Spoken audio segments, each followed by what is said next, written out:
The man who pleaded guilty to stalking ESPN reporter Erin Andrews and secretly filming her. We'll talk to Erin live in just a moment, but first, Mike Von Friend has the latest on the case.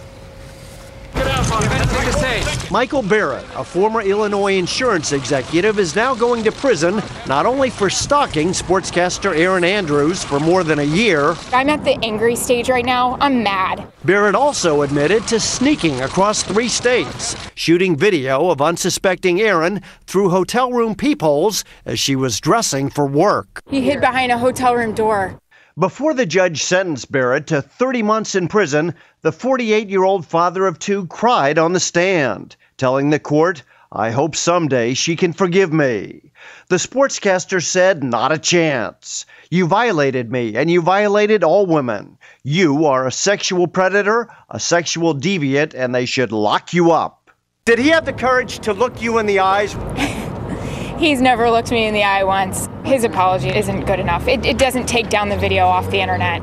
When the pictures exploded on the internet, the devastated young reporter initially thought her career was over. Why were your guys able to jump on him the way they did? Since then, not only has she never missed a game with ESPN, the former Florida Gators dance team star is now a contestant on the ABC hit show Dancing with the Stars. Erin says she will use her powerful platform to try to help other victims. The one thing I would tell them, because it was written to me, is you didn't do anything wrong.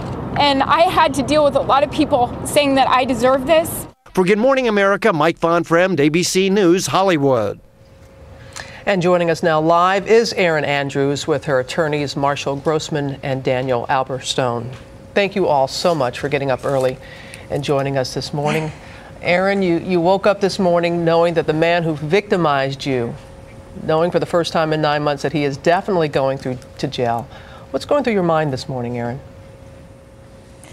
Well, I'll be very candid with you, Robin. I had a pretty big, come down, a meltdown last night. I think after I got back from the courtroom, I think just 9 months of it all. Even listening to that piece right there, I get, tears in my eyes. It's just been a lot. And, a reporter asked me as I was standing out there yesterday in front of the courtroom and said, now that it's over, it's not over, it's not going to be over, but this was the first step. And I think now I'm just starting to try to breathe a little bit and say, okay, this step is done, let's move on to the next. And that's really how it's been for the past 9 months. Well, your emotions are certainly justified, Erin. You don't need to apologize for the emotion that you showed at all. And you were brave. You went toe-to-toe with him in the courtroom with Barrett. What did you want him to hear most from you? I got a little angry yesterday. My voice was a little was raised a little.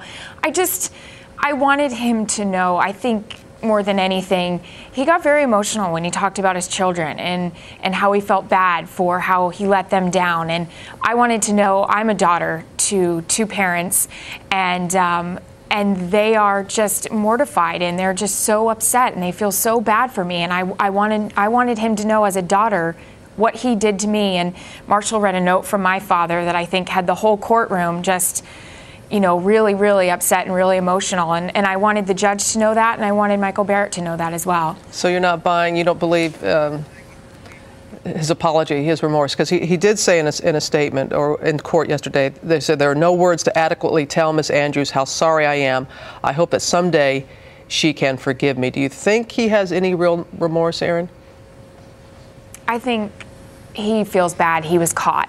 I don't think for a minute this man, after following as many women as he did, and the FBI agent said they had a box full of evidence on this guy, I don't think he ever thought he was going to get caught, and I think that's why he's sorry. I think a lot of people would agree with you on that regard. Well, you've had your attorneys by your side this entire ordeal, and Marshall, to help people understand, you have tried repeatedly to scrub the internet of these videos, and they continue to come back again and again. But you were able to get Erin the copyright of the videos. Tell people the importance of that. The copyright will provide Erin with an additional weapon by owning the copyright to these clips. It gives us another weapon to stop those who would presume to put this back on the internet. And with Aaron's help, Dan and I will continue to take these down whenever we can. Unfortunately, they will continue to be there forever, but hopefully in diminished numbers going forward. It's horrible what happened to Aaron. And then court documents, there could be 16 other women that this happened to. So I think That's right, Robin. So some people are just scratching their heads about the 30-month sentence, and we know there was a plea agreement, and the judge went beyond the 27 months and made it 30 months. But what do you say, Aaron, to those 16 other women? Well, I think what I repeated yesterday, that when this all came down, there was a lot of people that questioned, what if I had anything to do with it. But there was a wonderful amount of women that wrote me that were stalking victims and victims of video voyeurism that just said, please no, it's not your fault. And like I mentioned on the court steps, a woman had said, I hate to say this, but welcome to our sorority. You just have to, at some point, get it through your mind, which is very hard. It was very hard the first couple months for me. I did nothing wrong. And I think what is the hardest thing is that I still have to say that to people. I still had to say that yesterday on the court steps. How can you do this? Or, how did you feel it was okay to go on with your life?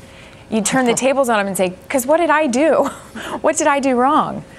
You also said yesterday on the steps, you said, I had to deal with a lot of people saying that I deserved this.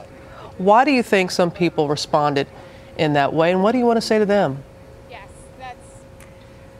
I have no idea why some people would respond the way they did, and very publicly at that.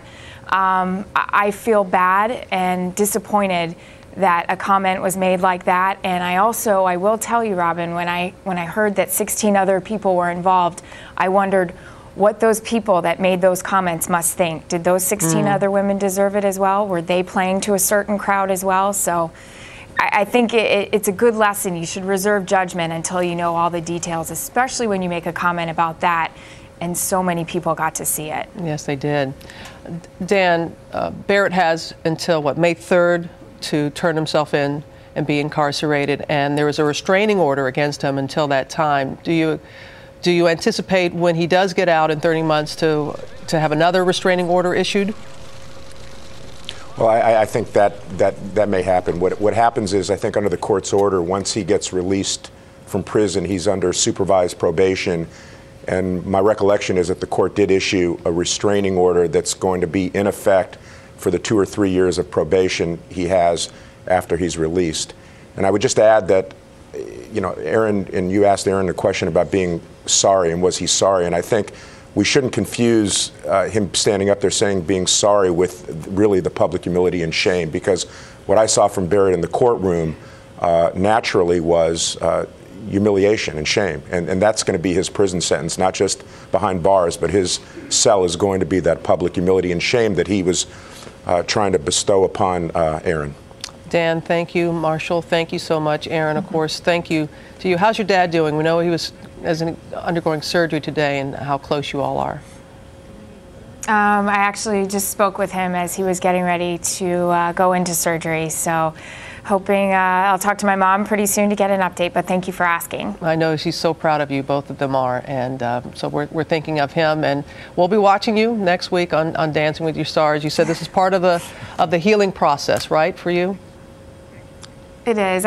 I wanted to, kind of just have a change of pace, make myself smile, do something different, and it was time for that.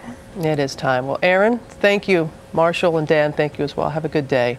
And again, our best to your dad, Aaron.